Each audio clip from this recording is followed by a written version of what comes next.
Je vous invite à l'écoute de la musique qui nous prépare à l'écoute de la parole.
Bienvenue à ce culte musical de l'Ascension du jeudi 13 mai 2021, ici au Temple du Bouclier à Strasbourg, et bienvenue à celles et ceux qui sont à la maison, si loin et si proches, pour être en communion pour ce temps de culte.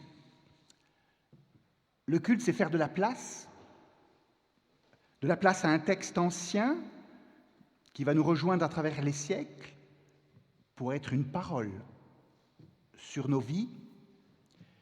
C'est faire de la place aussi à des partitions, à du vécu, à des interprétations, à des émotions, des sentiments, faire de la place à des interprètes qui vont mettre en musique ces partitions anciennes, ces textes anciens, pour que cela devienne aussi beauté, parole, bonheur sur nos vies, sur notre avenir.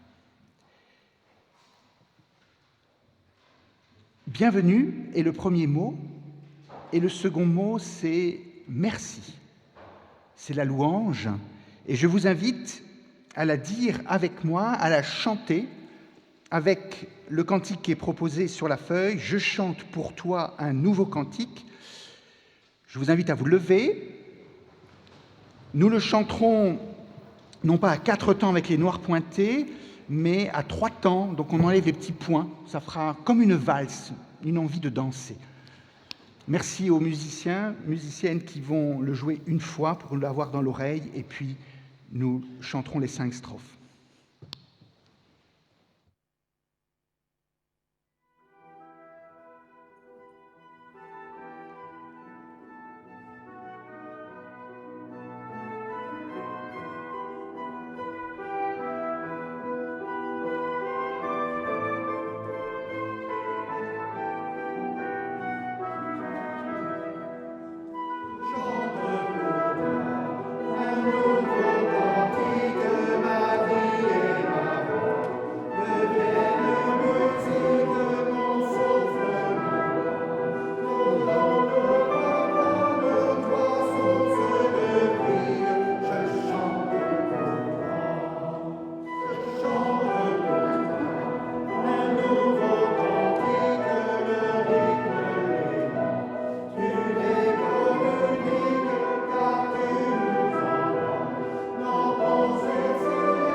L'ascension fait penser à l'ascenseur qui monte et qui nous amène ailleurs. Et l'ascension, c'est bien ce récit qui raconte que Jésus va ailleurs. Il nous quitte définitivement. C'est donc la fête de l'absence, du vide. Il n'est plus là. La personne aimée est absente. Et dans les récits, avant de partir, il est d'usage qu'il y ait comme une partition qui soit laissée, comme un texte, comme une parole. On appelle ça un texte d'adieu. Et je vous invite à l'écouter. Il est sur la feuille dans l'évangile de Jean, au chapitre 16, à partir du verset 5. Ce dernier moment, ce dernier repas où Jésus donne ses dernières paroles à table. Et il va parler de quelque chose, de quelqu'un qui va laisser à sa place. On appelle ça parfois le paraclet, un avocat, un aidant, un parlant pour, un assistant. Dans le texte, c'est « esprit de vérité ». Voici ce texte. Maintenant, je m'en vais auprès de celui qui m'a envoyé, et aucun d'entre vous ne me demande « Où vas-tu » ? Mais la tristesse a rempli votre cœur parce que je vous ai parlé ainsi. Cependant, je vous dis la vérité, il est préférable pour vous que je parte. En effet, si je ne pars pas, celui qui doit vous venir en aide ne viendra pas à vous.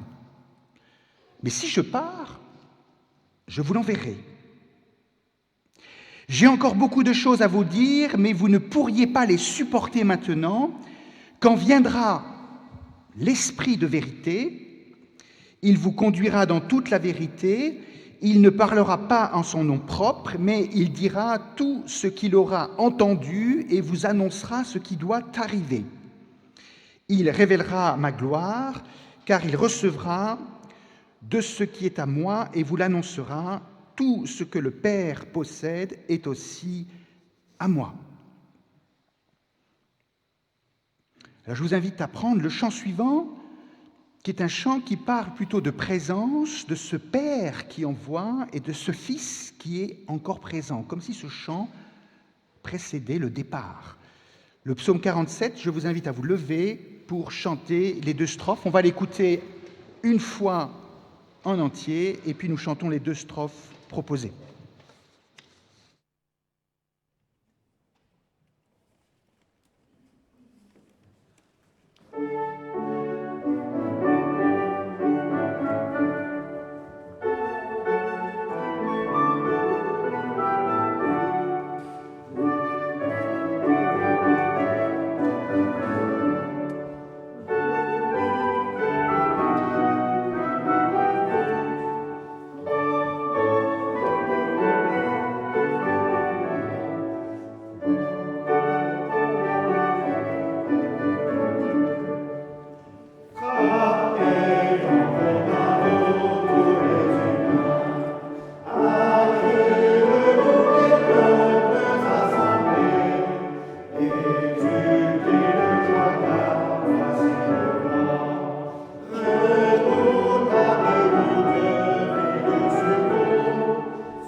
Et à poursuivre ce repas qui est à la suite de toute une histoire, de tout un vécu. Le psaume parle d'Israël, du Père, de la joie. Et ce dernier repas qui réunit les amis, les disciples, et durant lequel Jésus va parler de son départ, de l'absence. Alors il se passe des choses importantes, et depuis des siècles, cela a été mis en musique, en paroles, en commentaires et en tableaux.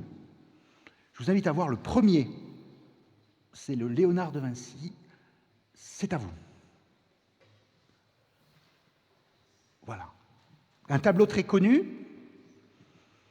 On pense tout de suite à ce dernier repas, peut-être les paroles que Jésus vient de prononcer, et d'autres.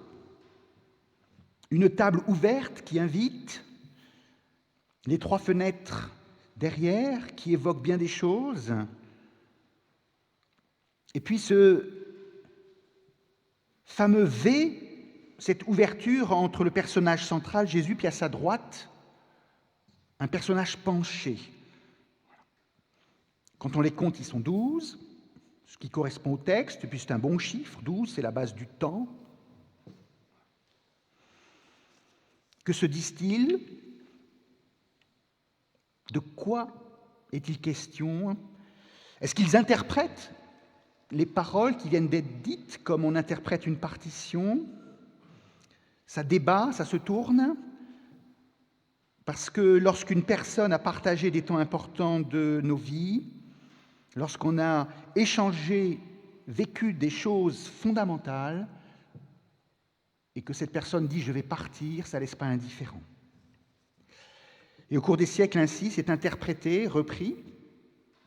Là, on est à la fin du XVIe siècle.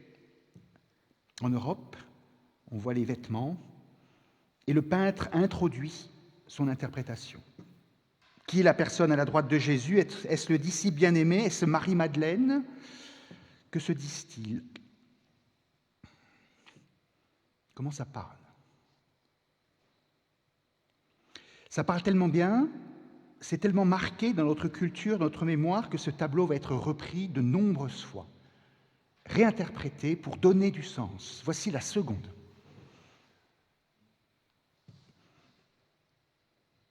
C'est la même chose, mais c'est différent. La même table, le même décor. Regardez les personnages, ils ont un peu les mêmes attitudes. Le personnage à la droite du personnage central est quelqu'un qui a fondamentalement travaillé sur le temps. Et on retrouve des personnages connus, au milieu Einstein. Mais si vous regardez, vous irez sur Internet, vous retrouverez Galilée, Marie Curie, enfin une femme, comme Léonard de Vinci. Il y a Newton, Aristote, Darwin, Hawking, le monsieur sur le temps, dans un fauteuil, Pasteur, celui qui a travaillé sur les vaccins. Voilà. Qu'est-ce qui est important? Quels sont les gens, les femmes et les hommes avec lesquels nous partageons des choses importantes? L'artiste qui a reconstitué ou qui a prolongé ce récit du repas en passant par Léonard de Vinci, il interprète, il parle, il montre les personnages qui pour lui sont importants, qui l'ont marqué et qui d'une certaine manière marquent son époque. Ce sont des philosophes, des scientifiques, des chercheurs, Einstein au milieu, qui disait, alors ça c'est mon interprétation, l'important est de ne jamais arrêter de poser des questions. Ne perdez jamais votre sainte curiosité.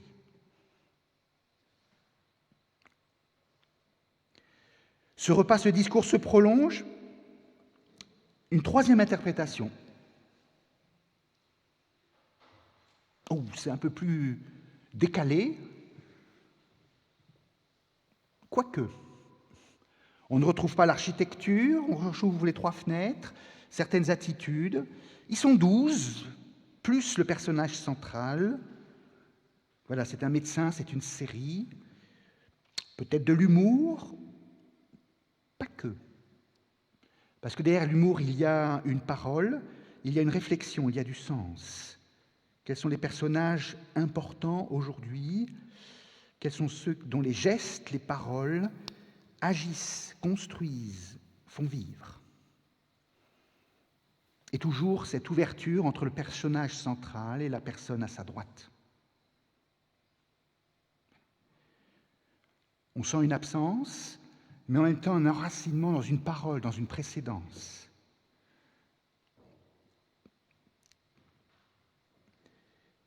Je vous propose une quatrième interprétation.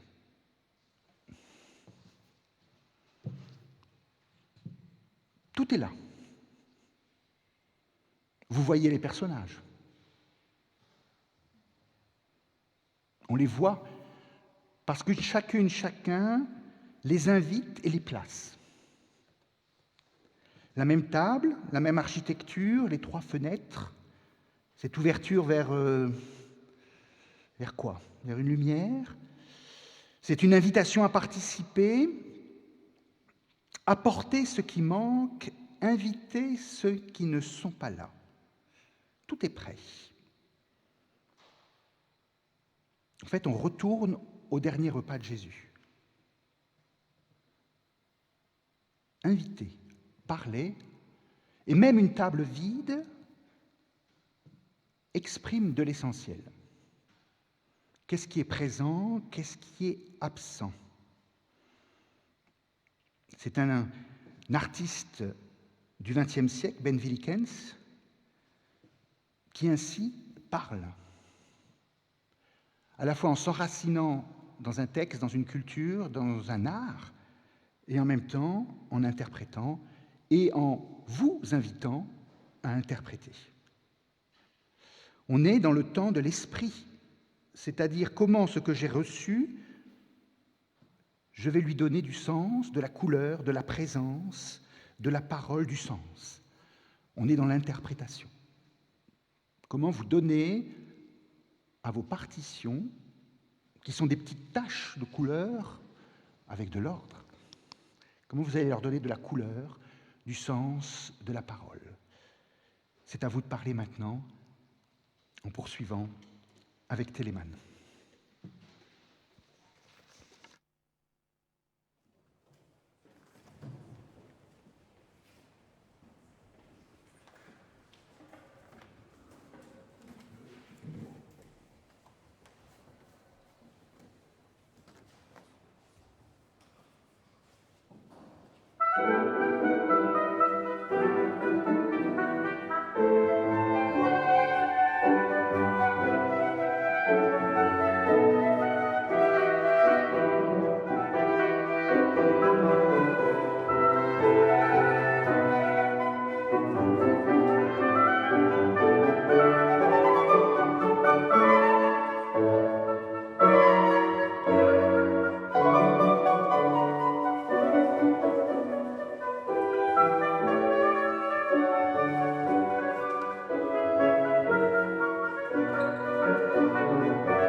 Et ce quatrième mouvement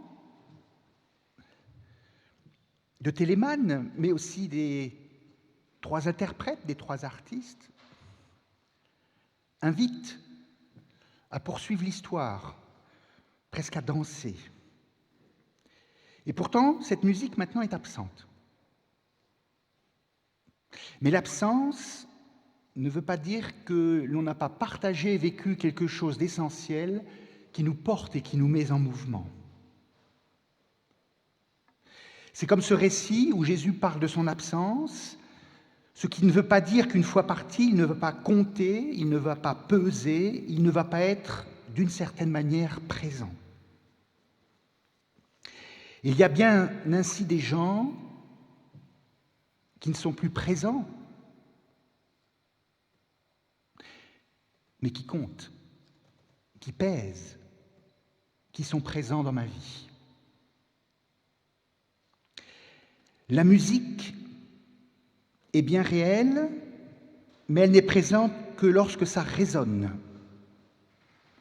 Lorsque l'auteur, les partitions, les interprètes, et nous présents, sommes dans un événement où ça vibre, ça résonne. Et pour moi, Dieu est un peu comme cet événement de la musique, on ne peut ni l'arrêter ni le retenir, mais il résonne. Il ne peut être ni saisi ni fixé, mais il laisse des traces.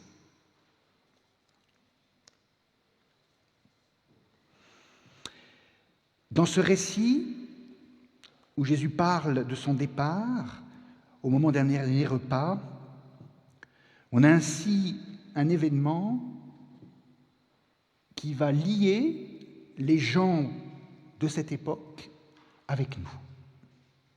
Liés par le texte, par la mémoire, par la répétition, par l'interprétation, par les tableaux, jusqu'à aujourd'hui, et par tout ce qui permet de laisser résonner une présence, une parole, ce qui compte, ce qui pèse. Et j'aime ce passage où Jésus dit « Je vous laisse ».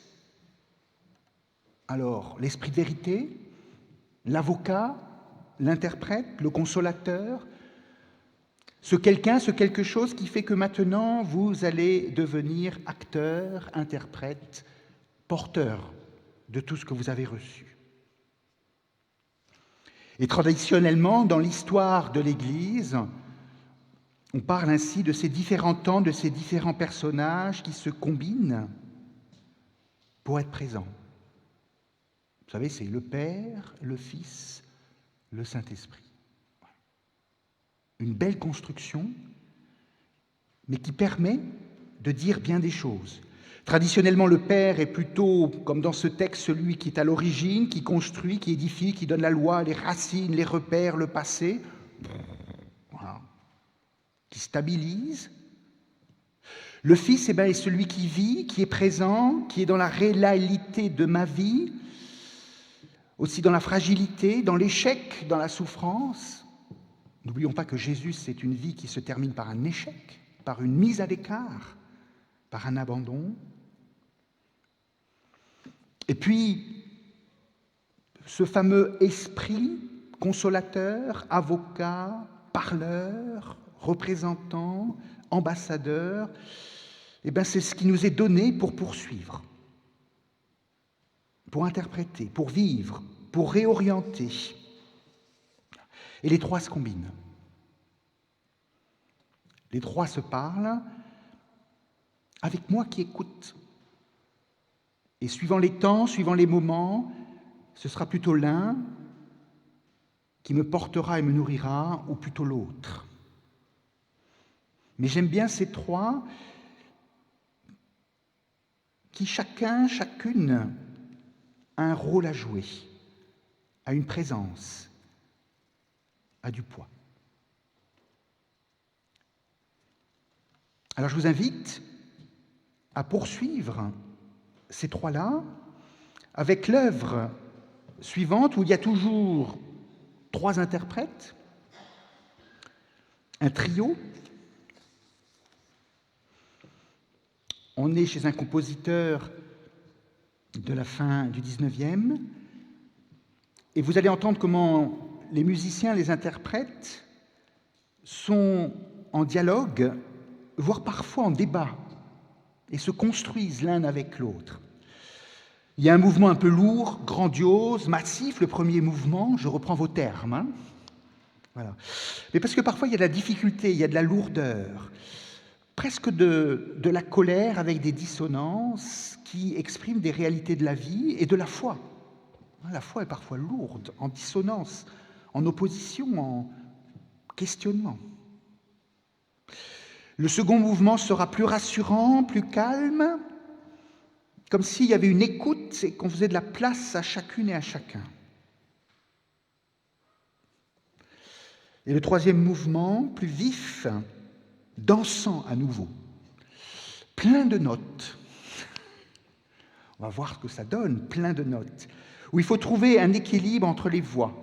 Il faut que les interprètes, les trois, trouvent chacun sa place pour arriver à comprendre le discours, l'habiter et le retransmettre. Savoir aussi s'effacer parfois. Chaque instrument, chaque interprète à sa place. Voilà. C'est pour moi comme une image de cette traditionnelle Trinité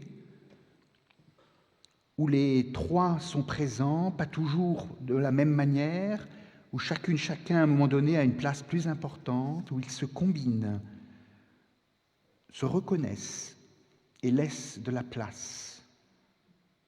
C'est à vous de parler maintenant.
bien, je vous invite à prolonger ce trio par la confession de foi qui est sur la feuille. Je vous invite à vous lever, je dirai ce qui est sur la gauche, et je vous invite à dire ce qui est sur la droite. Nous croyons en Dieu. Il est celui que nous ne pouvons ni comprendre, ni atteindre. Celui qui nous dépasse infiniment, nous environne de sa tendresse, nous soutient dans nos défaillances et nous anime de son ardeur. Nous croyons en Dieu, il se rencontre partout dans la réflexion des sages et la prédication des prophètes. Dans la nature, dans l'art, il s'est donné dans celui qui s'est approché de nous pour nous parler, nous secourir et nous transformer. Il est en Jésus-Christ qui a peiné, souffert et qui est mort pour nous conduire à lui. Il est dans le ressuscité qui fait jaillir en nous une vie nouvelle. Nous croyons en Dieu. Il est en nous des esprits de paix, une soif de justice, le goût du service, la compassion du prochain. Il suscite une confiance qui ne désespère jamais, un amour que rien ne rebute. Il fait naître une espérance qui nous permet de voir plus loin que le monde. Amen. Quittez vos basses eaux, les steppes de vos bagnes, rats de terre et tombeaux, venez sur la montagne. Écoutons une fois la mélodie, et puis je vous inviterai à prendre les 4 strophes. Attention, pour celles et ceux qui connaissent, le refrain, on ne le fait qu'une fois.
Parce que c'est vous qui allez introduire la prière avec le morceau de Bach. Comme annonce, nous applaudirons à la fin du culte. Et puis vous voyez les prochaines rencontres de ce dimanche avec le culte le matin, avec un baptême, et puis un culte musical à 15h. Et puis les 2 prochains dimanches seront aussi des cultes musicaux, l'un à 10h30 avec les jeunes musiciens de la paroisse, et le dimanche 30 mai avec Lydia, qui est soprano. Voilà. Pour celles et ceux aussi qui ont vu sur le site, il y a donc la balade qui est proposée samedi. C'est une balade cool, hein, tranquille. On commence à 10h30. Voilà. Et on aura la chance d'avoir un tout petit peu de pluie l'après-midi.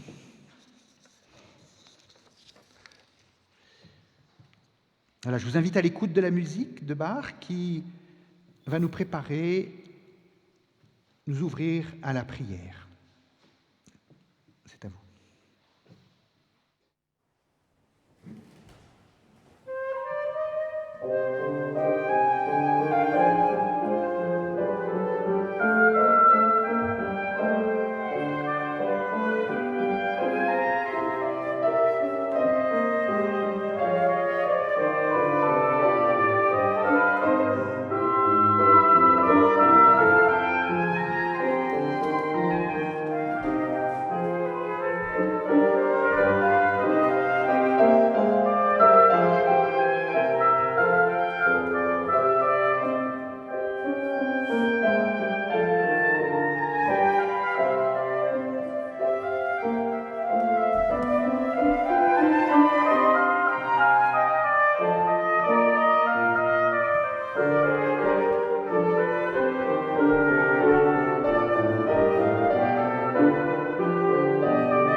Et cette musique nous introduit à la prière qui est parole, où nous racontons.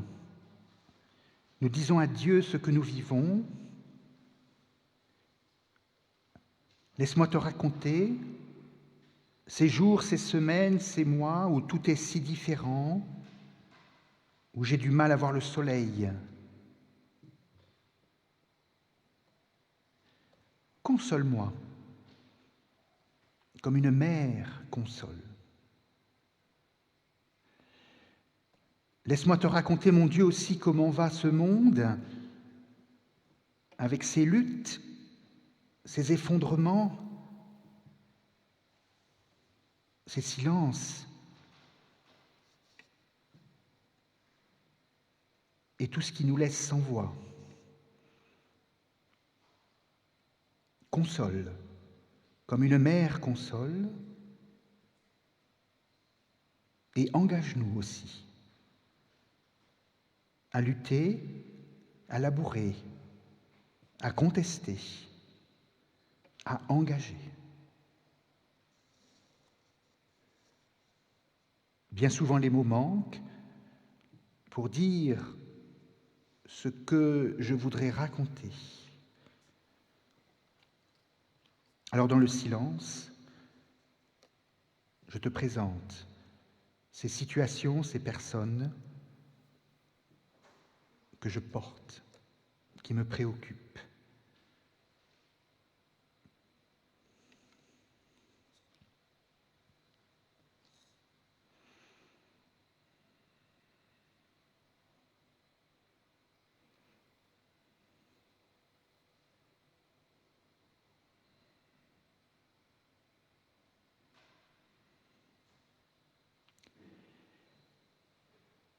Et toutes nos prières sont alors dans la prière de Jésus qui a dit « Notre Père qui es aux cieux, que ton nom soit sanctifié, que ton règne vienne, que ta volonté soit faite sur la terre comme au ciel. Donne-nous aujourd'hui notre pain de ce jour, pardonne-nous nos offenses, comme nous pardonnons aussi à ceux qui nous ont offensés, et ne nous laisse pas entrer dans l'épreuve, mais délivre-nous du mal, car c'est à toi qu'appartiennent le règne, la puissance et la gloire pour les siècles des siècles. Amen. Et je vous invite à vous lever pour recevoir la bénédiction.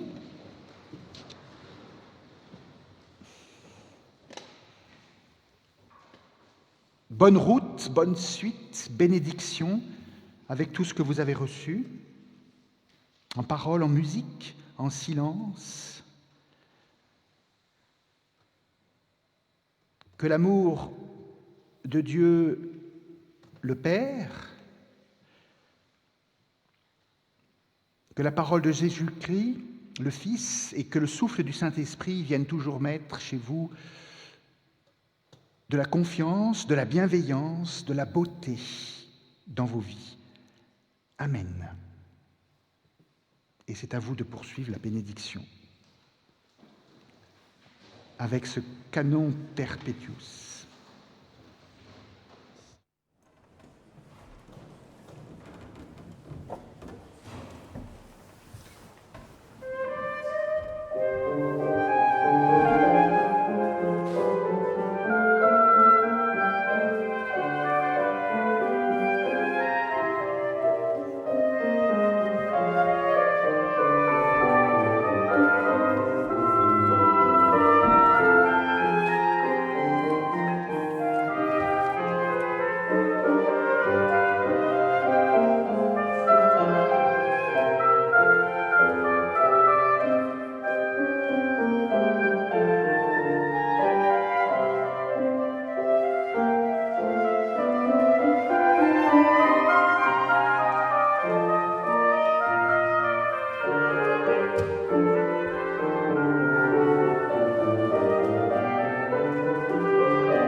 Merci. Maintenant, merci à Marianne, Estelle et Firmin. Maintenant, on peut vous applaudir. Mettez-vous là. Mettez-vous là.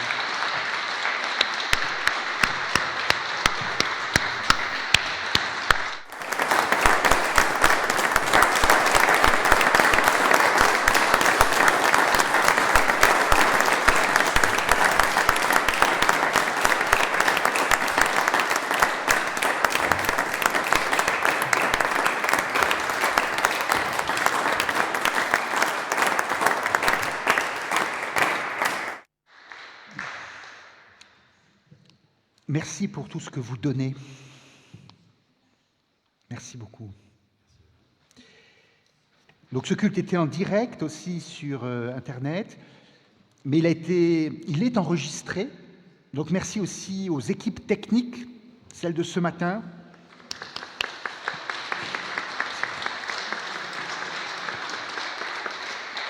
Voilà, c'est aussi un sacré travail, hein, et il recadre de temps en temps le pasteur pour certaines choses. Voilà, parce que travailler avec l'image n'est pas facile, hein. Et donc, ce culte est enregistré et vous pourrez le revoir, le réécouter ce soir ou demain, hein. Tout de suite. Voilà, vous allez sur le site lebouclier.fr ou com. Voilà, et vous pouvez le réécouter. Ça sera un grand plaisir. Voilà, l'offrande, puisque c'était une offrande musicale, l'offrande est à la sortie. Bon dimanche, non, bon jeudi, pardon. Et puis à bientôt. On peut aussi les saluer, les remercier. Voilà. Où est mon masque ?